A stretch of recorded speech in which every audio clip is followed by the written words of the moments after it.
Assalamualaikum warahmatullahi wabarakatuh.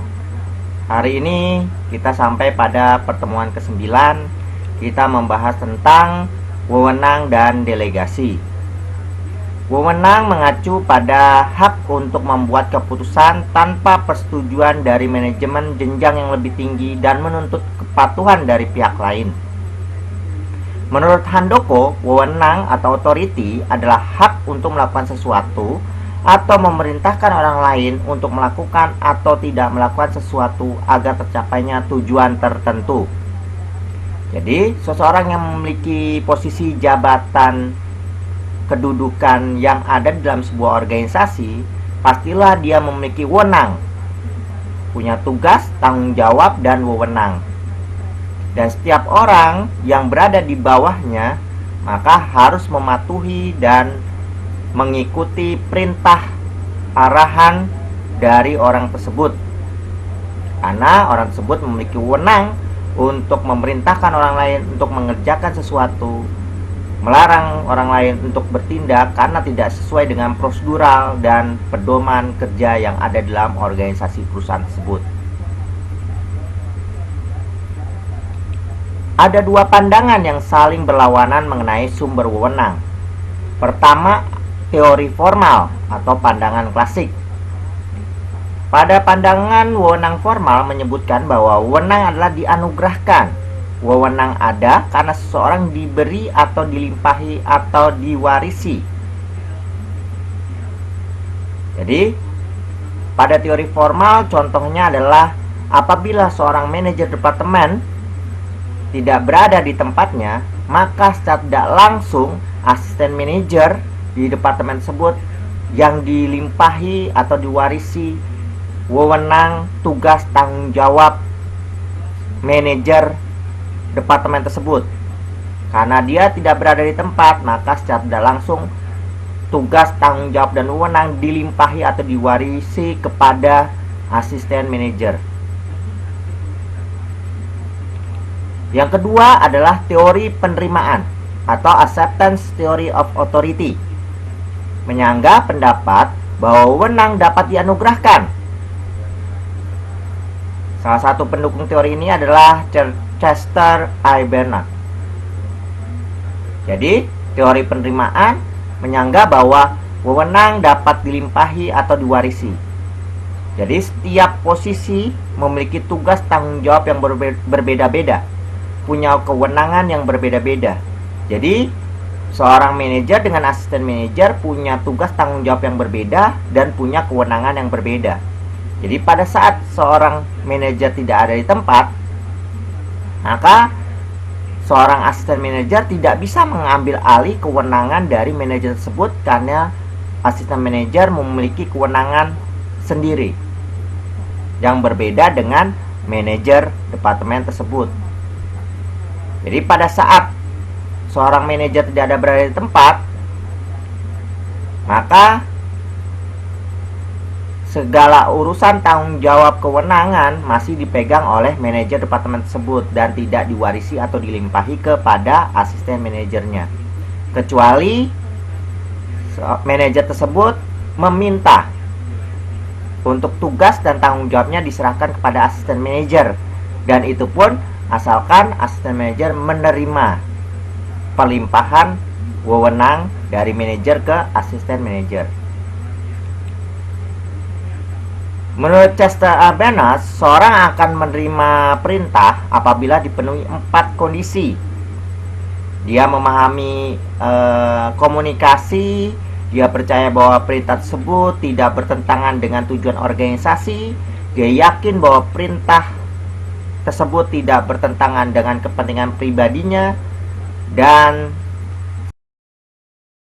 secara fisik dan mental dia mampu melaksanakan perintah tersebut. Kekuasaan sering dicampur adukan dengan wewenang, meskipun kekuasaan dan wewenang sering ditemui bersama-sama, tapi keduanya berbeda. Wewenang adalah hak untuk melakukan sesuatu, kekuasaan adalah kemampuan untuk melakukan hak tersebut. Kekuasaan adalah kemampuan mempengaruhi individu, kelompok, keputusan atau kejadian. Wewenang tanpa kekuasaan, kekuasaan tanpa wewenang akan menyebabkan konflik dalam organisasi. Untuk dapat mempengaruhi bawahan agar mau melaksanakan suatu perintah, maka seseorang harus memiliki kekuatan atau power. Pertama, kekuasaan paksaan atau coercive power. Jadi kekuasaan paksaan. Jadi dapat memaksa orang lain untuk melakukan sesuatu. Kekuasaan balas jasa, reward power. Jadi seorang pimpinan memberikan balas jasa, dan dari balas jasa tersebut orang tersebut mau melakukan sesuatu. Kekuasaan pengendalian informasi atau control of information, menguasai informasi yang ada. Kekuasaan sah atau legitimate power, artinya ada bukti keabsahan bahwa orang tersebut memiliki posisi, tanggung jawab, kewenangan, dan setiap orang yang ada dalam organisasi harus mengikuti perintah dari orang tersebut karena secara legitimate, secara sah, orang tersebut memiliki kekuasaan secara hukum. Kekuasaan panutan atau reference power, karena dianggap sebagai panutan atau role model yang dimana anggota organisasi patuh dan taat karena orang tersebut dianggap sebagai panutan. Kemudian ada kekuasaan ahli atau expert power, karena dia memiliki keahlian suatu bidang, memiliki kemampuan dan keterampilan, maka orang tersebut mengikuti perintah orang tersebut karena dianggap orang tersebut adalah orang yang ahli di bidangnya dan mampu bisa memajukan organisasi perusahaan. Wewenang sendiri ada jenis-jenis wewenang dalam organisasi. Ada wewenang lini, ada wewenang staf, ada wewenang staf fungsional. Wewenang lini itu adalah wewenang di mana atasan melakukan atas bawahannya secara langsung. Contohnya, seorang manajer keuangan punya tugas tanggung jawab dan orang tersebut berhak memberikan perintah kepada anggota departemennya. Kemudian ada wewenang staf. Wewenang staf adalah hak yang dipunyai oleh satuan staf untuk menyarankan, merekomendasikan, melakukan konsultasi kepada personalia lini, tapi tidak dapat memerintahkan lini mengerjakan kegiatan tertentu. Jadi wewenang staf ini adalah kewenangan yang dimiliki oleh staf ahli, karena dia adalah ahli di bidangnya. Dia bisa melakukan rekomendasi, saran kepada pimpinan yang berada dalam departemen yang di suatu bidang tertentu. Contohnya, staf ahli di bidang keuangan, dia bisa memberikan rekomendasi tentang finansial kepada manajer keuangan, bagaimana manajer keuangan mengelola keuangan perusahaan. Sama pun dengan staf ahli di bidang produksi. Jadi staf ahli di bidang produksi, dia memiliki kewenangan untuk memberikan saran rekomendasi tentang bagaimana cara memproduksi yang baik, memiliki kualitas yang unggul, kuantitas yang memenuhi standar pasar, memenuhi permintaan pasar, dan sebagainya. Inilah wewenang staf.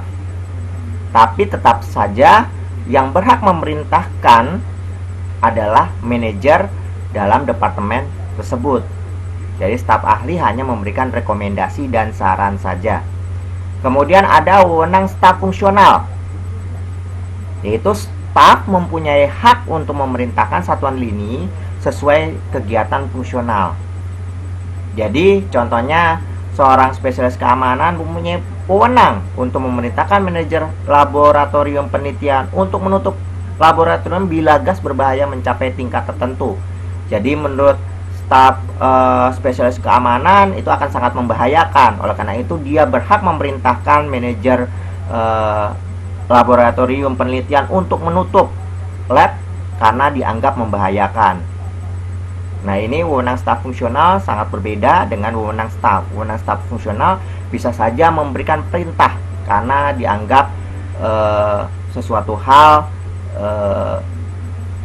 dapat menyebabkan sesuatu yang dapat membahayakan. Karena kalau dibilang spesialis keamanan, dia mengerti tentang keamanan gedung, lingkungan dalam organisasi tersebut. Maka dia bisa saja memerintahkan kepada karyawan untuk tidak melakukan sesuatu karena bisa saja dianggap membahayakan. Pendelegasian wewenang.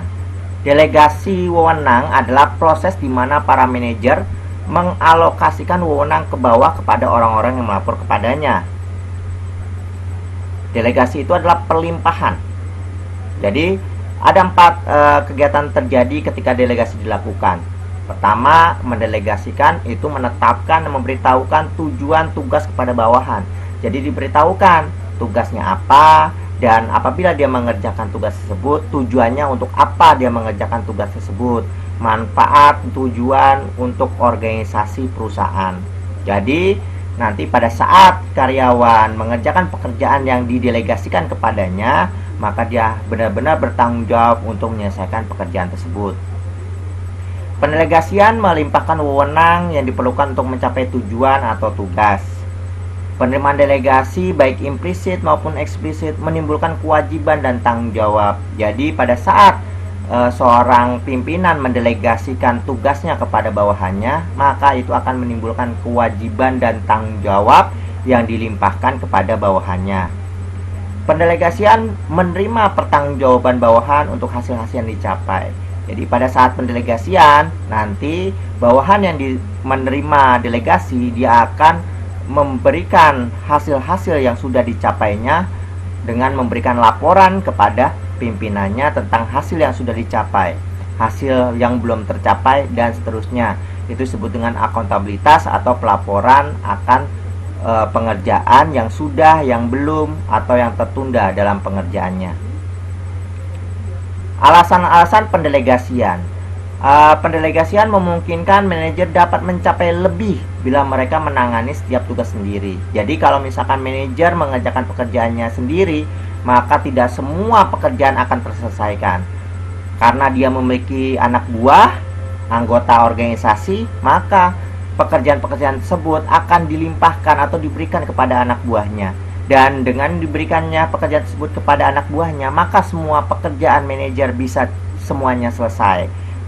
Ya, kalau dia mengerjakan sendiri, belum tentu semuanya selesai. Tetapi karena dia mendelegasikan pekerjaannya kepada anak buahnya, maka bisa saja semua pekerjaannya bisa terselesaikan karena berkat bantuan anak buahnya atau karyawan-karyawannya.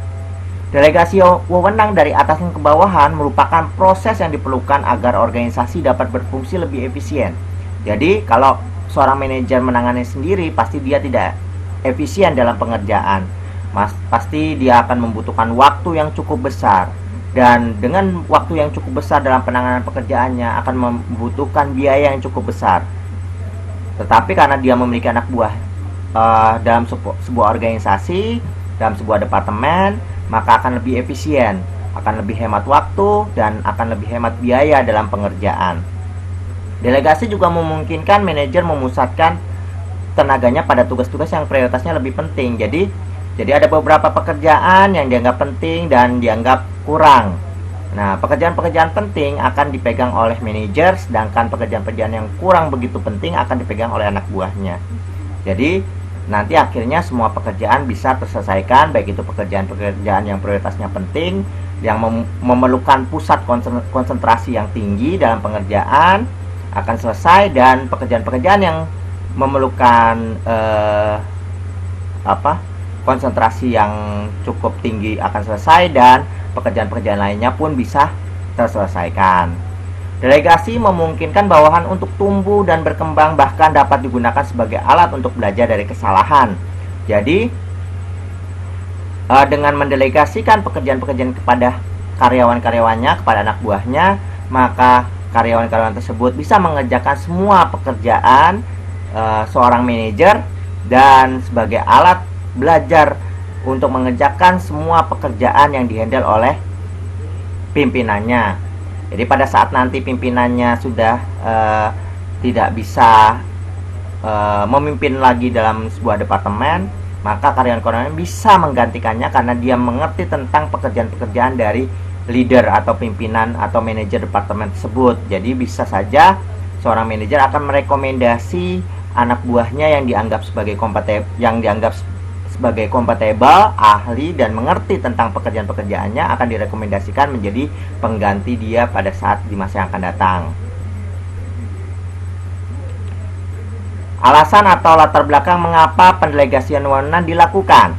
Kemampuan seseorang pemimpin yang terbatas, ya. Jadi seorang pemimpin juga memiliki kemampuan yang terbatas, maka dia memerlukan orang lain untuk membantu pekerjaan-pekerjaannya. Tugas yang terlalu banyak jika hanya ditangani oleh satu orang saja dapat berakibat pekerjaan tidak dapat terselesaikan semua.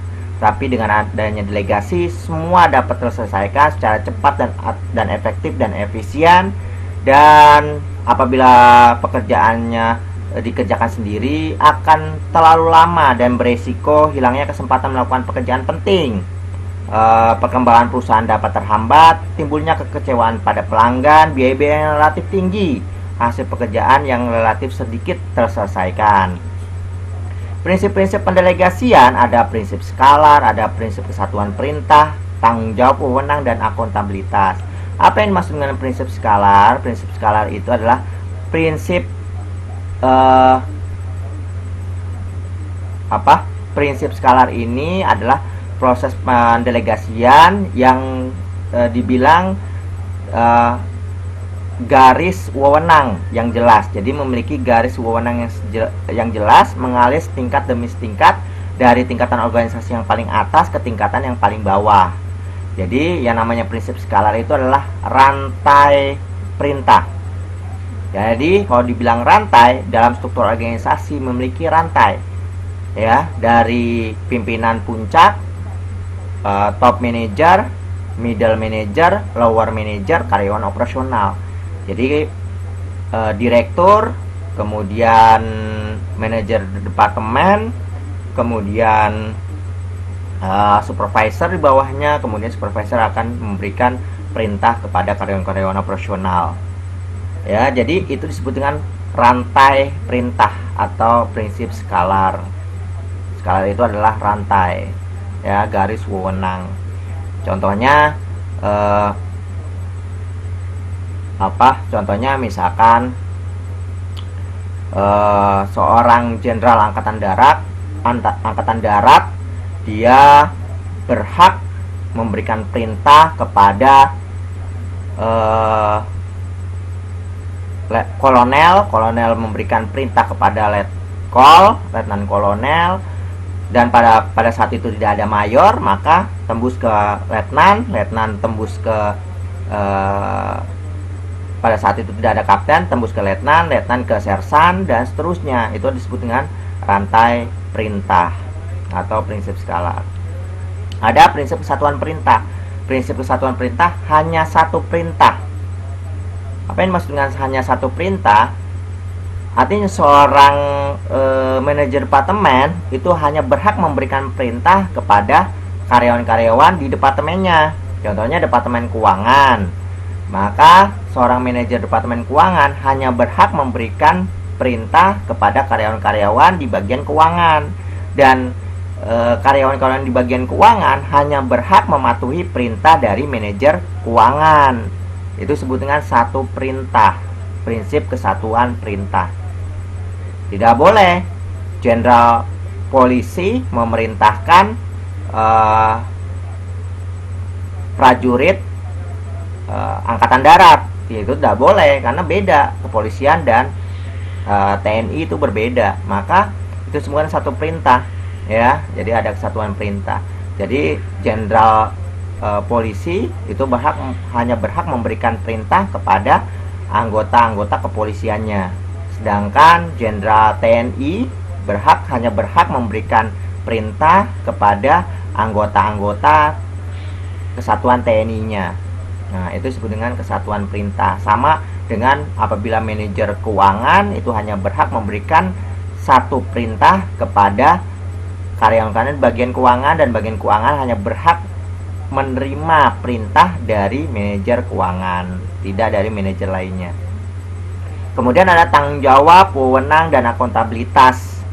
Ada tanggung jawab agar organisasi dapat menggunakan sumber daya dengan efisien, kemudian memiliki wewenang, setiap individu melaksanakan tugasnya dengan efektif, harus diberi wewenang secukupnya. Akuntabilitas, tuntutan pertanggungjawaban, pelaksanaan tugas dan bawahan. Manfaat dan hambatan pendelegasian. Manfaatnya, semakin banyak tugas yang akan didelegasikan, semakin besar peluang mereka untuk mencari dan menerima lebih banyak tugas yang didelegasikan. Semakin besar peluang mereka untuk mencari lebih banyak tanggung jawab dari manajer yang lebih tinggi. Membantu karyawan untuk menerima dan mempererat tanggung jawab yang diberikan. Kemudian memberi rasa percaya diri. Keputusan yang diambil mungkin akan lebih baik apabila pendelegasian dilakukan. Pendelegasian mempercepat pengambilan keputusan. Dan hambatannya apa? Hambatannya, apabila manajer gagal mendelegasikan, manajer merasa lebih bila mereka tetap mempertahankan hak pembuatan keputusan. Manajer tidak bersedia menghadapi resiko bahwa bawahannya akan melaksanakan wewenang dengan salah atau gagal. Jadi seorang manajer itu takut kalau didelegasikan pekerjaannya kepada anak buahnya, nanti pekerjaannya akan salah, tidak benar, ya. Jadi lebih baik dikerjakan sendiri. Nah, ini hambatan delegasi. Jadi manajer tersebut tidak mau mendelegasikan tugas-tugasnya kepada anak buahnya. Jadi manajer tidak percayalah, ya, tidak percaya kepada kemampuan anak buahnya. Manajer tidak atau kurang mempunyai kepercayaan akan kemampuan bawahannya. Manajer merasa bahwa bawahannya lebih senang tidak mempunyai hak pembuatan keputusan yang luas. Jadi kalau misalkan diberikan delegasi, ya, ada anggapan bahwa anak buahnya tidak terlalu suka kalau misalkan diberikan tugas tanggung jawab yang lebih besar, ya. Jadi main aman, ya. Jadi tidak mau kalau diberikan delegasi tugas tanggung jawab atau apalagi mengambil sebuah keputusan. Jadi mereka tidak mau. Oleh karena itu biasanya seorang manajer tidak mau. Akhirnya setelah melihat kondisi tersebut, akhirnya seorang manajer mengambil keputusan sendiri tanpa melibatkan anak buahnya, atau mengerjakan pekerjaan tugasnya sendiri tanpa melibatkan anak buahnya. Manajer takut bahwa bawahan akan melaksanakan tugasnya dengan efektif sehingga posisinya sendiri terancam. Manajer tidak mempunyai kemampuan manajerial untuk mendelegasikan tugasnya. Kemudian mengapa bawahan tidak menerima delegasi? Kadang lebih mudah pergi ke manajer untuk memecahkan masalah daripada membuat keputusan sendiri. Jadi anak buahnya tidak mau mengambil keputusan, takut salah, keputusan yang diambil takut salah, tugas tanggung jawab yang diambil takut salah, karena ini berkaitan dengan tugas tanggung jawab yang cukup besar, ya. Jadi lebih baik diserahkan ke pimpinannya daripada kalau dia memberikan punya wewenang yang besar, takut salah dalam mengambil keputusan. Maka kadang bawahannya lebih senang kalau manajer sendirilah yang mengerjakan pekerjaan tersebut dan mengambil keputusan penting dalam sebuah perusahaan. Ada perasaan bahwa bawahan akan melaksanakan wewenang barunya dengan salah. Jadi, dan kalau misalkan salah, dia menerima kritik, ya, apalagi pemecatan. Itu yang ditakutkan. Kemudian bawahan kurang mempunyai kepercayaan diri dan merasa tertekan bila dilimpahi wewenang pembuatan keputusan yang lebih besar. Delegasi yang efektif menurut Louis Allen dalam Handoko mengemukakan bahwa beberapa teknik khusus untuk membantu manajer melakukan delegasi dengan efektif. Pertama, tetapkan tujuan dulu. Tugaskan tanggung jawab dan wewenang, berikan motivasi kepada bawahan, meminta untuk diselesaikan semua pekerjaan-pekerjaan yang dilimpahkan. Berikan latihan-latihan supaya dia lebih mengerti akan pekerjaan yang dilimpahkannya. Kemudian dilakukan pengawasan. Jadi tidak secara sepenuhnya diberikan pengerjaan tersebut kepada bawahannya, tetap harus diawasi oleh pimpinan. Jadi kalau ada kesalahan bisa langsung diperbaiki dan semua pekerjaan bisa diselesaikan dengan baik dan benar. Baik, sekian dari saya. Terima kasih. Wassalamualaikum warahmatullahi wabarakatuh.